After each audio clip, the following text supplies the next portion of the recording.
Yeah, good day everyone. I welcome you back to class again today. In our last video, we talked about a very interesting topic, subject of sorts, and we consider the meaning of sorts, the basic operations on sorts.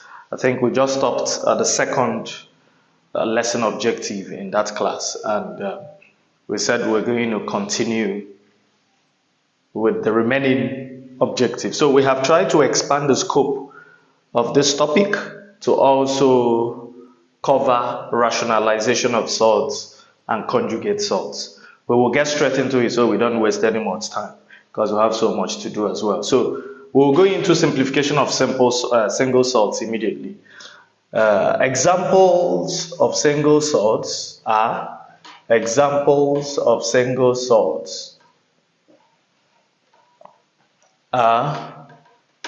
square root of 50, square root of 45, etc. Already, we have established that a sort is the square root of a non-square number. As long as a number is referred to as a non-square, it is not a square number, then taking the square root of that number automatically makes that a sort. So this is a sort and this is a sort. How do we simplify single sorts? We simply do so by finding the primes of that number. So I'm going to write 50 and obtain the primes of 50. The first prime number that will go into 50 is 2. 2 into 50 is 25. And then the next prime number is 5. 5 into 25 is 5. And then 5 into 5 is 1. So you see that we can rewrite this root 50 to mean root 2 times root 5 times root 5. And then, of course, you can see that we have two numbers we could multiply together here. And we talked about this in the basic operations in our last video. We said whenever you have two numbers and the same radical symbol being multiplied, just write down that number. So this is going to give us 5 root 2. We're also going to apply the same approach to this. I have 45. We find the primes of 45 quickly. I think 3 can go through. 3 into 45 will give us 15. And then 3 can also go. 3 into 15 will give us 5. And then 5 here will give us 1. So square root of 45 could be rewritten as square root of 3 times square root of 3 times square root of 5. Remember that square root of 3 times square root of 3 will just drop 3. And then we'll have 3 root 5. So we are done with the simplification of single sorts. Now we're going to consider a case where they will now give us a sort of this form, which is a root b. We have 5 root 2. And we want to transform it back into a single sort. We're going to see how we transform it back into a single sort. Transforming back into a single sort.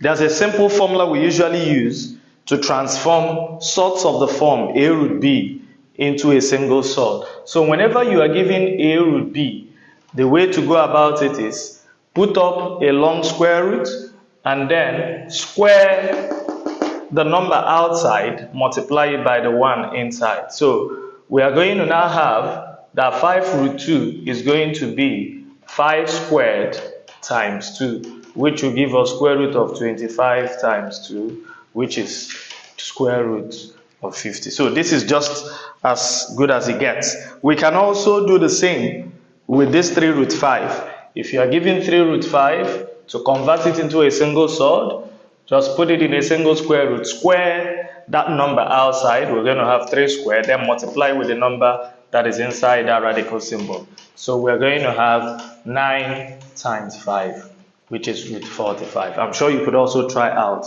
some more. So let's go over to rationalization of sorts. I want to clean this. Let's go over to rationalization of sorts.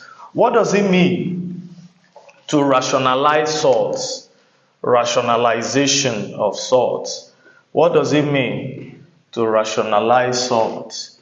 Rationalization of sorts. To rationalize a sort simply means to ensure that there is no sort in the denominator. For instance, if I give you 1 over root 2, this expression is not yet accepted to be in a simplified form because we have a surd as the denominator.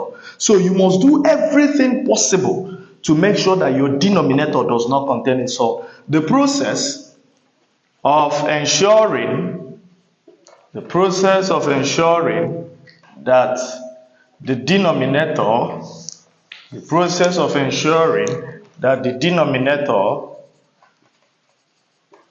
has no surd in it is called rationalization.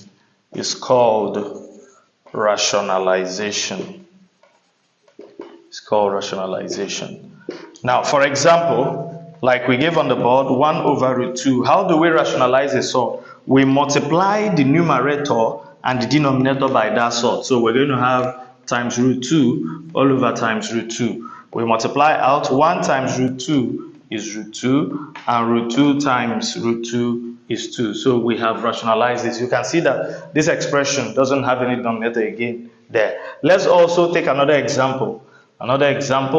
I have 3 over root 5. This has not been simplified as long as there is still a surd in the denominator. So to rationalize this or simplify it, we're going to multiply it by that surd, both the numerator and the denominator.